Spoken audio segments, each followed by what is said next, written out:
अस्सलामु अलैकुम वरहमतुल्लाहि वबरकातुहू। आज हम तारीख़ अरब यानी अरबों के हालात पढ़ेंगे। तारीख़ अरब में सबसे पहले हम अरब की वजह तस्मिया कि अरब को अरब क्यों कहते हैं, इसकी दो वजह हमें पता है। अरब को अरब कहने की दो वजह हैं। एक ये कि अरब फसीहुल लिसान और बहुत शेरी बयानी करने वाले शख्स को, ज़बान आवरी करने वाले शख्स को कहते हैं। तो आम लोगों के मुकाबले में अरब की गुफ्तगू बड़ी फसीह बलीग होती है।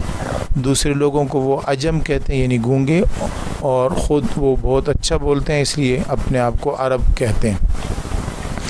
दूसरी वजह ये कि अरब से मुश्तक़ है जिसका माना है सहरा व बयाबान, क्योंकि इस मुल्क का ज़्यादातर हिस्सा लक़दक मैदानों और बयाबानों पर मुश्तमिल है, इसलिए इसको अरब कहते हैं। महल वक़ू में ये पाकिस्तान के मग़रिब और एशिया के जुनूब मग़रिब में वाक़ है। क्योंकि हम पाकिस्तान में रहते हैं इसलिए यहाँ से बता दिया कि हमारे मग़रिब की तरफ वाक़ है। अरब के मशरिक़ में बहर हिंद, खलीज फ़ारिस और खलीज ओमान है। ये हमारे मग़रिब में है ये समंदर, और उनके मशरिक़ में है। अरब के मग़रिब में बहर कुल्ज़म और आबनाए सुएज़ है, और बहर रूम है मग़रिब में। और अरब की जुनूब में बहर हिंद और शिमाल में शाम और इराक़ के ममालिक हैं। तो शाम की तरफ जो है वो सिर्फ़ समंदर नहीं है, बाकी तीनों अतराफ़ में समंदर हैं। मशरिक़ में भी समंदर है, मग़रिब में भी समंदर है, और जुनूब में भी समंदर है। सिर्फ जो है वो शिमाल की तरफ कोई समंदर नहीं है। रकबे के लिहाज से कहते हैं कि तकरीबन इसका 12 लाख मुरब्बा मील रकबा है, जो जर्मनी और फ़्रांस से 4 गुना ज़्यादा है। आबादी तकरीबन 1 करोड़ से ज़्यादा है। मुल्क का ज़्यादातर हिस्सा रेगिस्तानों पर मुश्तमिल है, और इसमें ज़्यादातर पहाड़ी सिलसिले हैं। अरब के जो इलाके शाम और इराक़ के खित्ते हैं वो सरसब्ज़ व शादाब और अच्छी वहाँ फसलें होती हैं। अरब की तभी तकसीम अगर हम देखें तो ये मुख्तलिफ़ शहरों पर मुश्तमिल है। हिजाज़ इसका एक इलाका है जो तकरीबन 8 लाख मुरब्बा मील है। इसमें रेगिस्तान है, सहरा है, और यमन इसके जुनूब में, आगे फिर साहिल समंदर है, आगे फिर शाम तक फैला हुआ इसका इलाका। शिमाल में खलीज उक़बा और मशरिक़ में नजद और इसके मशहूर शहर मक्का, मदीना और ताइफ़ हैं। ये हिजाज़ में है। मक्का मदीना, मक्का तो वो शहर है जहाँ बैतुल्लाह शरीफ है, जहाँ हुज़ूर अक़दस सल्लल्लाहु अलैहि वसल्लम की पैदाइश हुई, और आप सल्लल्लाहु अलैहि वसल्लम ने 53 साल गुजारे, जहाँ मुसलमान हज करने जाते हैं। मदीना तय्यबा ये 280 मील मक्का से दूर है, और नबी अकरम सल्लल्लाहु अलैहि वसल्लम की हिजरत से पहले इसका नाम यसरब था। अब मदीनतुन नबी सल्लल्लाहु अलैहि वसल्लम है, जहाँ मस्जिद नबवी है, हुज़ूर अक़दस सल्लल्लाहु अलैहि वसल्लम का रोज़ा अतर है। ताइफ़ ये मक्का के जुनूब में, जुनूब मग़रिबी में वाक़ है। तकरीबन 100 किलोमीटर मक्का मुकरमा से फ़ासले पर है। ये शहर समंदर से तकरीबन 6000 फुट की बुलंदी पर है, इसलिए इसे सेहत अफ़ज़ा मकाम ही कहते हैं। यहाँ बहुत ज़्यादा फल उगते हैं, बागात हैं। जद्दा ये बंदरगाह है, बिल्कुल समंदर के ऊपर वाक़ है, और इसकी आबादी 4 लाख के करीब है। नजद जो है वो भी एक सूबा है, और ये अरब में वस्त में वाक़, अरब के वस्त में वाक़ है। यमन ये मग़रिबी साहिल के साथ साथ सूबा हिजाज़ के बिल्कुल साथ साथ वाक़ है। इसका रकबा तकरीबन 75,000 मुरब्बा मील है। खज़र मौत ये इलाका भी अरब के अंदर वाक़ है, यमन और ओमान के दरमियान में वाक़ है, और इसके साथ एक बहुत बड़ी मौसमी नदी बहती है। عمان یہ صوبہ عرب کے بالکل مشرق میں واقع ہے اور اس کا رقبہ 82,000 مربع میل ہے۔ الاحساء یہ عمان کا ایک صوبہ ہے اور شمال کی جانب واقع ہے۔ 25 میل کا ایک ریتلا قطع ہے، اس کو خلیج فارس سے جدا کرتا ہے۔ بحرین یہ خلیج فارس کا ایک چھوٹا سا جزیرہ ہے بحرین۔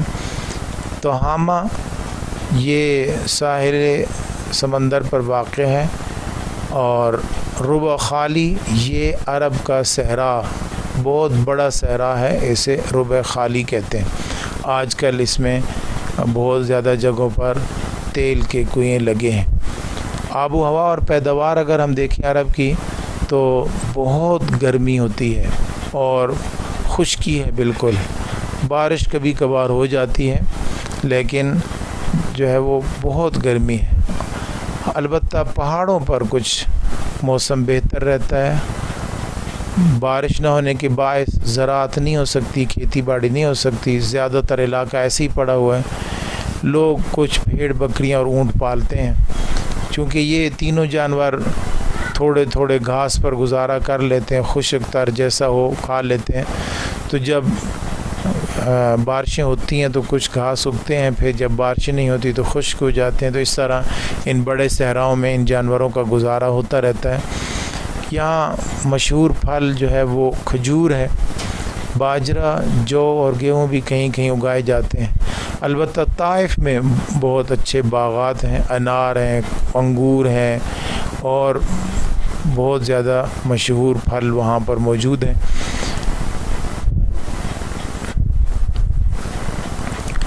عرب کے باشندے اگر ہم دیکھیں، یعنی عرب کے رہنے والے جو لوگ ہیں ان کو اگر مطالعہ کریں تو ان کی دو قسمیں ہم بنا سکتے ہیں۔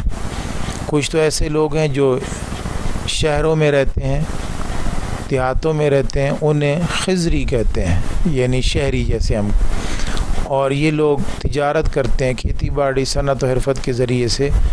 آج کل تو ان کے اور بھی کاروبار نکل ہے تیل کے بعد۔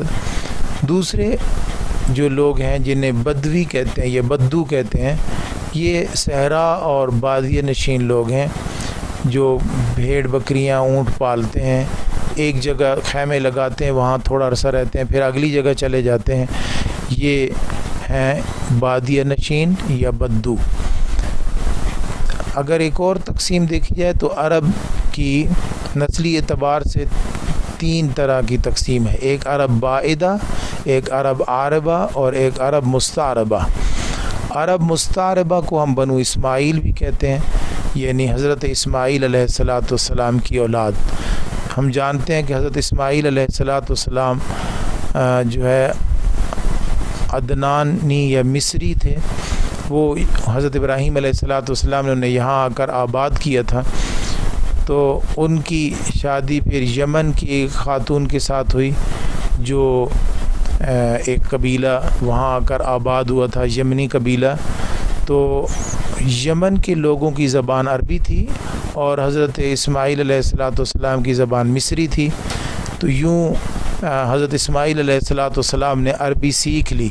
تو جو اولاد اسماعیل ہے یا بنو اسماعیل ہیں یا جو عدنانی یا مصری ہیں، جو لوگ سعودی عرب میں آباد ہیں یا عرب میں آباد ہیں، انہیں عرب مستعربہ کہتے ہیں، یعنی ان کی اپنی مادری زبان عربی نہیں تھی، وہ عربی ہو گئے۔